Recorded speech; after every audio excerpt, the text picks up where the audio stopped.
As we will see, Benjamin Netanyahu now drives home the point about the nature of the Iranian regime.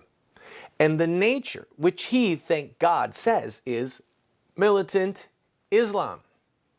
It is a part of Iran's theological mission, their faith-based mission to conquer the world for Islam. Now, I'll grant you that they're Shiites, not Sunnis, but the Shiites and the Sunnis, as we will discuss in a little while, they're both committed to imposing Sharia law on the world. They're both committed to conquering the world for Allah and the, quote, Prophet Muhammad. So let's take a look at some of the things he says about the regime. The regime's founder, Ayatollah Khomeini, exhorted his followers to export the revolution throughout the world. I'm standing here in Washington, D.C., and the difference is so stark. America's founding document promises life, liberty, and the pursuit of happiness. Iran's founding document pledges death, tyranny, and the pursuit of jihad. All right. Obviously, the Iranian constitution or governing body of words doesn't say that they want to export tyranny, but that is, in effect, what Islam calls for. You cannot criticize the Prophet Muhammad. You cannot proclaim that Jesus is Lord. And later on, Netanyahu says, look, this is a danger not just to Jews, but to Christians. And he's got it right. Let's play the next clip. Just last week, near Hormuz, Iran carried out a military exercise blowing up a mock U.S. aircraft carrier. That's just last week, while they're having nuclear talks with the United States. But unfortunately, for the last 36 years, Iran's attacks against the United States have been anything but mock, and the targets have been all too real. Iran took dozens of Americans hostage in Tehran, murdered hundreds of American soldiers, Marines in Beirut, and was responsible for killing and maiming thousands of American servicemen and women in Iraq and Afghanistan. Beyond the Middle East, Iran attacks America and its allies through its global terror network. It blew up the Jewish Community Center and the Israeli embassy in Buenos Aires. It helped al-Qaeda bomb U.S. embassies in Africa. It even attempted to assassinate the Saudi ambassador right here in Washington, D.C. So here we see, rather than dismissing Iran or saying, like Obama's saying, that there's a really large group of people that really want change in the government, like what, college kids? I mean, what are we talking about, President Obama? Not the people in power. We see, while Obama is kowtowing to the Iranian Khomeinis and imams, while he's kowtowing to them, paving the way, as we will see, to get nuclear weapons, they're bombing a mock U.S. aircraft carrier.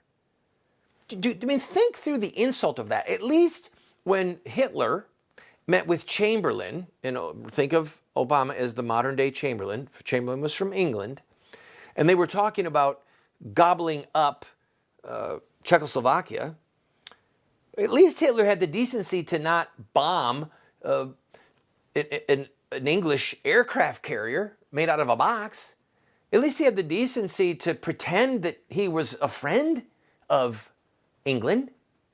These people don't even have the decency to do that. They are saying this to the U.S. They're telling the entire Muslim world, don't worry, we're negotiating with the great Satan, but these are what the negotiations look like. We're going to bomb, we're going to practice military target with a fake U.S. aircraft carrier. Wake up, President Obama. Let's go. Play the next clip, please. In the Middle East, Iran now dominates 4 Arab capitals: Baghdad, Damascus, Beirut, and Sana'a. And if Iran's aggression is left unchecked, more will surely follow. So at a time when many hope that Iran will join the community of nations, Iran is busy gobbling up the nations.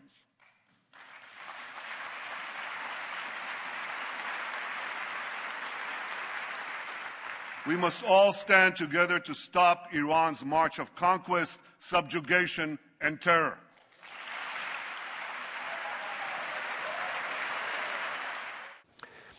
So, again, this is the nature of the regime. To be an influence, and if not just an influence, to be able to control other governments. And to control them by money, by military training, by military hardware, and by fear. It wasn't long ago that Lebanon was called the Jewel of the East. It was a place where people would go to vacation from Europe, a huge Christian population. And Hezbollah, an Iranian-backed Shiite terrorist group, trained by Iran, funded by Iran, Hezbollah literally destroyed the beauty of Lebanon. That's what Iran is about. That's the nature of the regime. Why would we work with these people ultimately to get a nuclear weapon? I'll be right back.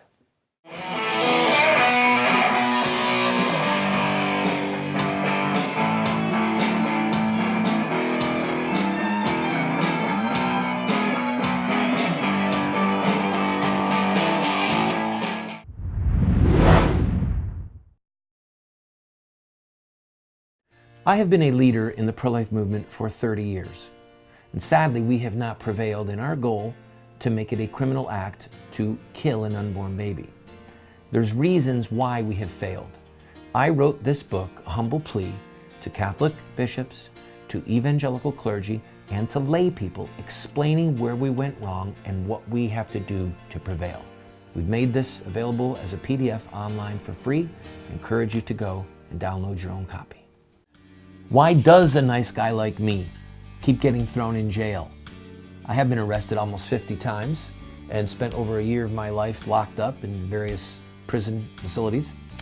And I wrote a book, many books. In fact, one of them is called Why Does a Nice Guy Like Me Keep Getting Thrown in Jail? It's a theological work, answering those who say that the church should not be involved in politics or that we should retreat.